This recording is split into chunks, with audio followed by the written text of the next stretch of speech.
because liberty matters, because people's due process right matters. I don't care if they're from the left or the right.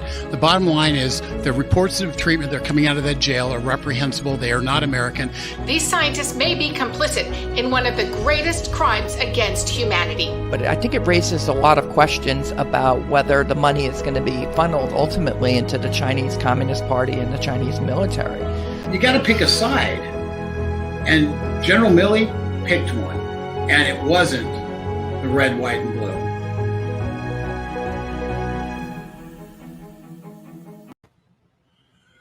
Hello, everyone. This is Rick Manning, President of Americans for Limited Government. I wanted to take a couple minutes and talk to you about some things that are going on right now. One of the most reprehensible actions that I think I've heard in a long time, and that is the FBI doing mass surveillance, mass investigation on 200,000 Americans who they believe may not agree with them. And second is talk a little bit about the some of the things that have happened on the budget, where we are, what Nancy Pelosi is doing, and the trap that the Democrats find themselves in. Both are important, both are timely, and let's get to it. Sebastian Gorka, Dr. Sebastian Gorka, who I know and who is a credible source, broke the story that the FBI is seeking to be able to get get at the Proton Mail accounts of over 200,000 Americans who they believe, because they're basically doing a sweep to try to find out anybody who might be involved in something that they would consider to be domestic violence. Let me be clear. I have a Proton Mail account. The reason you have a is an encrypted email account, which means that it's not being hacked. And I use my encrypted email account when I want to have conversations that I don't want to have hacked. Those conversations include, how do we reform the FISA laws in this country? How do we reform the FBI and the fact that the FBI is out of control? You realize one thing that hasn't happened? The FBI admitted that they aren't tracking crimes by Antifa. Yet they're gonna hack, they're gonna effectively demand that 200,000 law-abiding Americans are presumed guilty without any proof, so they can break into their email accounts and see what's going on, snoop around what's going on. Well, I'll tell you what's going on, FBI. We're talking about you. We're talking about you because you have become the greatest threat to freedom in this country. We have a right to talk about the government. We have a right to assemble. We have a right to object to government actions. We have a right to do so. That's called freedom, my friends. And FBI, I don't really care if you recognize it or not, because trust me, when the Republicans are in control in 22, and then we have the presidency in 24, in 2025, your budget, your actions are going to be put on full display. And we are going to open you up like a can. And we're going to show exactly the corruption within.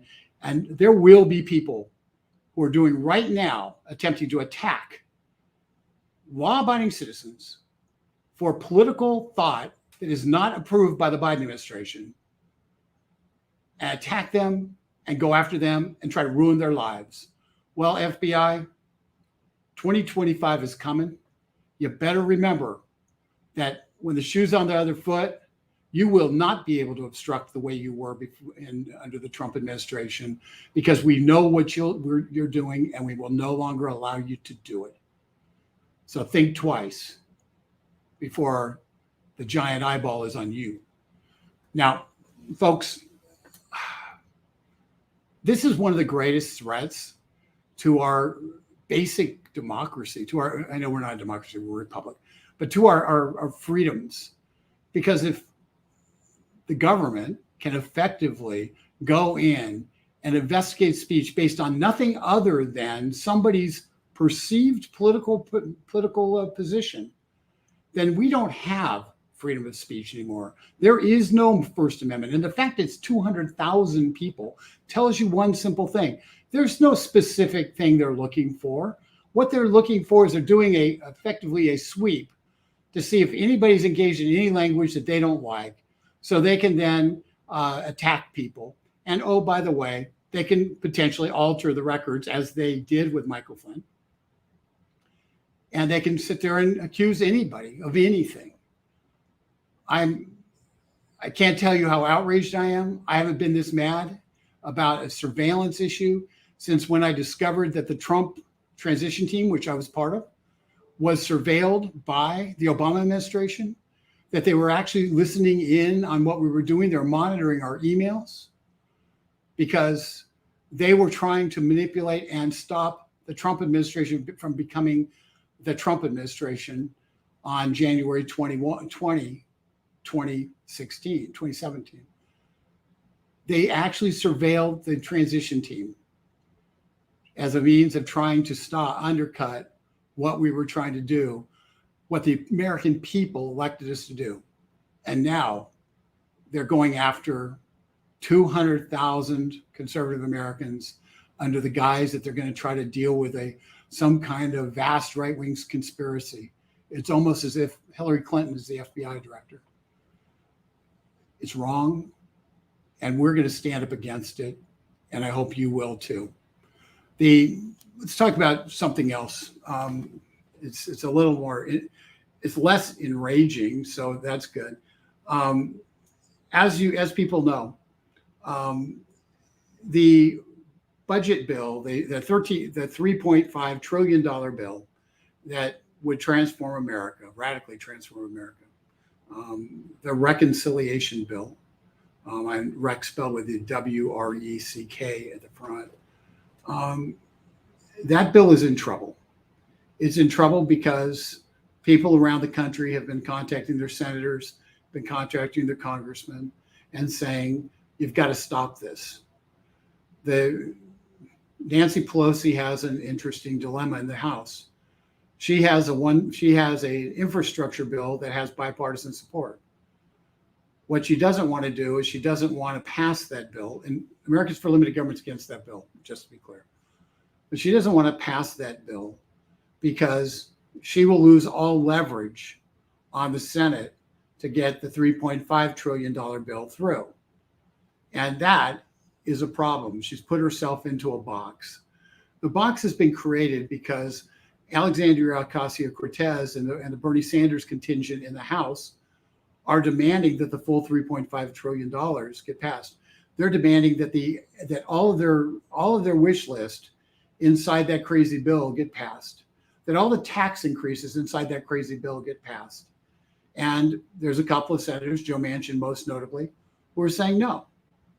Joe Manchin signed an agreement in writing, this was released yesterday, signed an agreement with Senator Schumer, Majority Leader Schumer, saying that bill he would not vote for anything that was more than $1.5 trillion.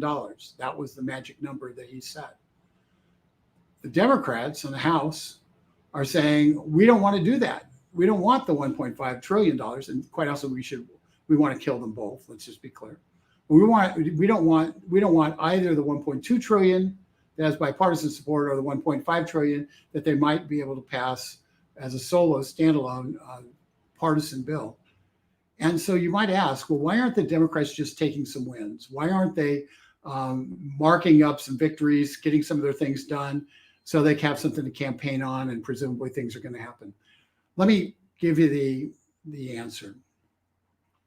Joe Biden will never be stronger in the presidency than he is right now. This is a failing administration, and he will never be stronger than now. The Democrats know that. And so they want to get the most they can get done now, knowing full well that the further along this administration stumbles, the less they're going to want to be associated with it. And they're going to have to run try to fake people out and say, oh, I was opposing all this stuff. And, don't blame me. And there's a lot of Democrats that are already positioning themselves that way.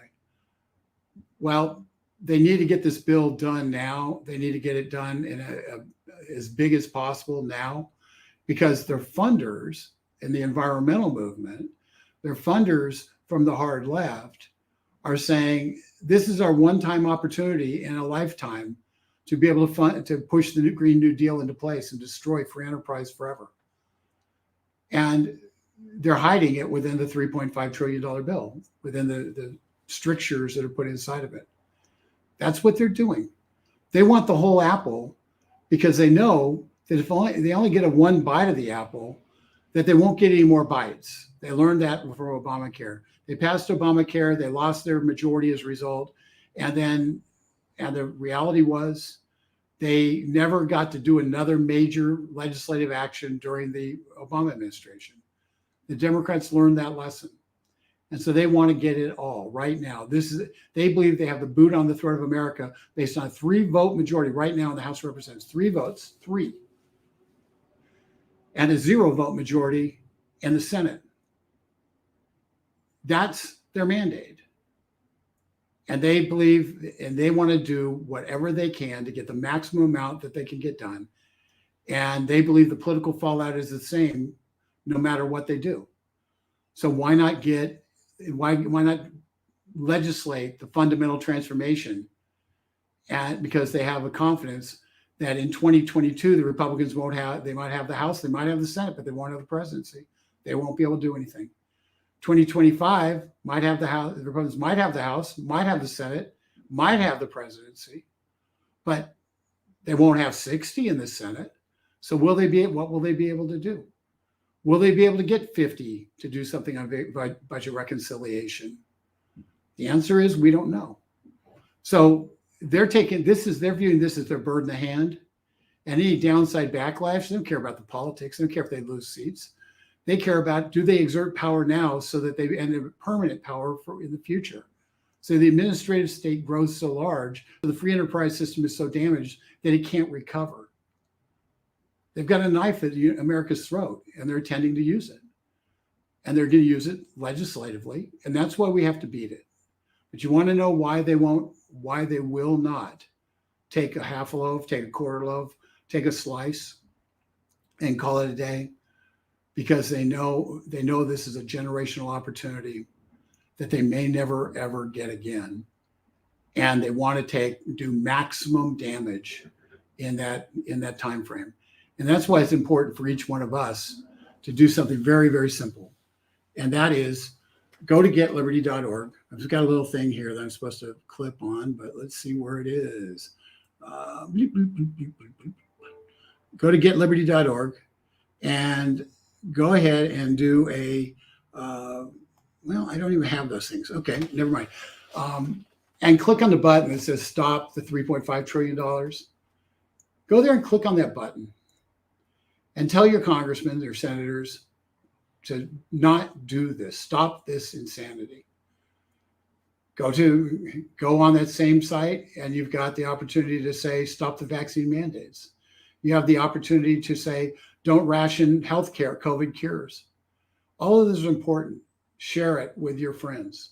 Just share getliberty.org with your friends and urge them to take action. Because right now, the Democrats are a little bit on the ropes. They don't know what to do. And this is the time to put maximum pressure on both Republicans and Democrats to create an environment where they get stymied and they end up in a position where they can't do anything. They won't be able to pass that $3.5 trillion bill, and they will have to throw up their hands. And if AOC and her clan don't want to do the 1.2, and they can't get any votes out of the Republican on the 1.2 trillion, well, you know what? So sad, too bad. It's about $650 billion in additional debt with the way they structured it. We don't end up getting $650 billion of additional debt as a result. America, we don't have to borrow that money. That's good news. So the Democrats' disarray, the Democrats' slim majority is good news for America. Let's keep up the pressure on those Democrats, keep up the pressure on the Republicans so they don't cave and try to give a compromise. Let's keep up the heat. Go to getliberty.org to keep up that heat. And folks, lastly, I know the rant up front was pretty strong, but understand this country is worth fighting for. Our freedom of speech is worth fighting for. Our right to keep and bear arms is worth fighting for. Our right against search and seizure, unlawful search and seizure, is worth fighting for. The presumption of innocence is worth fighting for. And the left no longer believes it is. They no longer believes those things apply to people who don't agree with them. And the FBI, unfortunately, has become a witting tool of the left. And as such, the FBI, as strange as it seems, as hard as it for me to say this, let me tell you how hard it is. When I was growing up, my dad started a group called Police Appreciation Committee of Corona because the police were being attacked in the 60s and early 70s. And my dad said something has to be done. He was in U.S. News and World Report because of it, he and my mom, because of it. Because they saw what's happening to the local police and the attack they were under for no reason whatsoever. Supporting the police is in my DNA. It's part of me. So when I say these things about the FBI, I cannot tell you how much that hurts. Because the FBI is supposed to be the good guys. They're supposed to be the good guys. But when they sit there and they want to break into people's, randomly break into 200,000 people's email accounts so they can snoop around and find out what people are saying, they're no longer the good guys. They cease to be the good guys. Now, we treat them with respect as they deserve. Maybe they don't deserve as we're supposed to. But the fact of the matter is, folks, the game has changed. And we've seen too often that the people who we presumed were wearing the white hats actually had dark gray ones at best. And so, no, they don't get to look at our records. Don't get to. And I hope that you will stand with us in letting and standing firm and saying America is too important to allow our intelligence agencies to randomly monitor the activity of hundreds of thousands of Americans whose sole crime is not agreeing with Joe Biden's radical takeover of America. It's unconscionable what they're doing. It's not, there's no explanation that's rational for what they're doing. And we have to stand up and say no. As much as it hurts, as much as it goes against what we would normally do, they don't get to break into our private records and snoop around under any circumstance. In this country, we're innocent until proven guilty. The FBI thinks we're guilty until they can prove we're innocent. That's not America. So join us in standing up for America. Go to getliberty.org, take action, become part of the team. You'll get a daily newsletter that talks about different issues. And folks, now is the time to take a stand. There's never going to be a more important time between the vaccine mandates, between the attacks on ability to get medicines and cures, between the FBI snooping the records, between the attempt to legislatively take everything over through the $3.5 trillion bill. All of those things come together to put this country at risk. And folks, peacefully, we are going to stand, we're going to fight, we're going to say no, and we are going to win. Thank you very much for your time. Appreciate it. Have a great weekend. And remember, in the end, God wins.